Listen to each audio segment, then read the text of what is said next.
You must remember what Amalek has done to you, says our Holy Bible, and we do remember and we are fighting. At a press conference that echoes through history, Israeli Prime Minister Benjamin Netanyahu quotes ancient religious texts to frame a modern conflict. Just as the Amalekites sought to destroy the Jewish people, so too does Hamas wish to destroy us, he declares, invoking biblical language to justify military action following the October 7, 2023, Hamas attacks. This moment crystallizes a profound question. How do ancient religious texts intersect with contemporary geopolitics?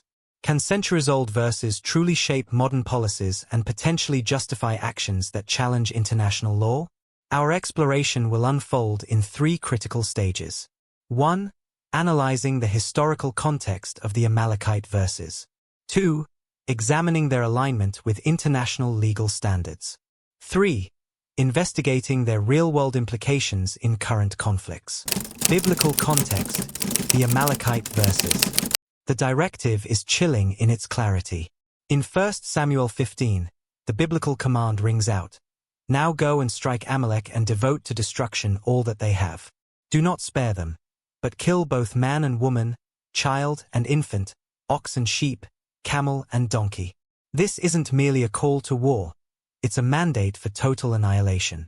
The directive transcends military strategy, demanding the elimination of an entire group, including civilians and livestock. In the broader context, God instructs King Saul to execute judgment on the Amalekites, a people who had previously attacked the Israelites during their journey from Egypt. Scholars debate its interpretation. Is this a literal command, a historical allegory, or a metaphorical narrative? Regardless, the text's core message remains deeply problematic. Critically, these verses align disturbingly well with modern definitions of genocide, an intent to destroy a group entirely, regardless of individual circumstances. The harshness of the command, calling for the destruction of all life within Amalekite society, raises complex ethical and theological questions that continue to resonate today.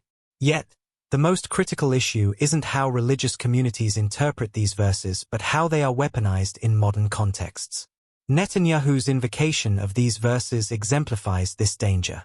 By equating Hamas with the Amalekites, he framed the conflict as an existential struggle and positioned military action as a divine mandate.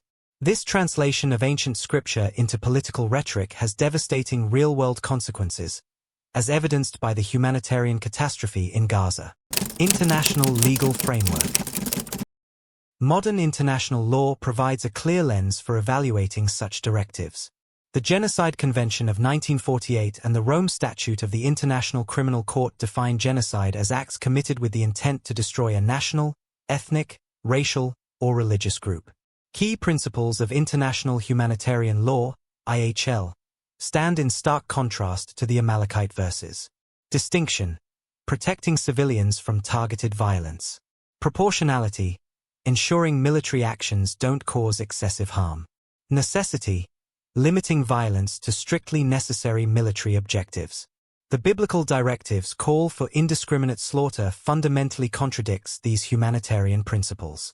While it may seem anachronistic to hold ancient texts to modern legal standards, the danger lies in their contemporary application.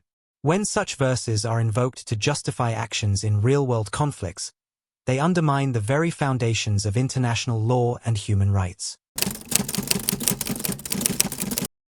Today's manifestations. The October 7, 2023, Hamas attacks and subsequent Israeli military operations in Gaza marked a pivotal and devastating moment in the Israeli-Palestinian conflict. By December 2024, the conflict had resulted in over 44,786 fatalities and more than 106,000 injuries, with Gaza's infrastructure decimated. Most hospitals are non-operational, and essential resources like food, water, and medical supplies are critically scarce. Over 1.7 million people have been displaced, creating an unprecedented humanitarian catastrophe, with civilian areas, including homes, shelters, and refugee camps, remaining primary targets of the ongoing attacks. Many bodies lie trapped beneath rubble, inaccessible due to the continued violence, compounding human suffering. The magnitude of destruction, both to human lives and critical infrastructure, leaves little hope for immediate recovery, with the situation growing increasingly dire. The international response has intensified.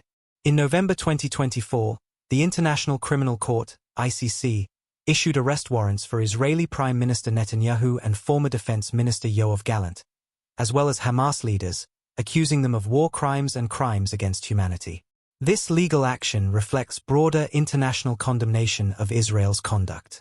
Amnesty International's 2024 report went further, accusing Israel of committing genocide in Gaza, emphasizing the real-world consequences of dehumanizing rhetoric and actions that target entire populations. Netanyahu's use of Amalekite rhetoric is not an isolated instance but part of a broader pattern of framing conflicts in absolute moral terms. This framing dehumanizes the opposing side, laying the groundwork for actions that international bodies have condemned as systematic violence against civilians. The resulting devastation in Gaza underscores the danger of such narratives when invoked to rationalize modern military policies. As the world bears witness to this unprecedented humanitarian crisis, the lessons are painfully clear.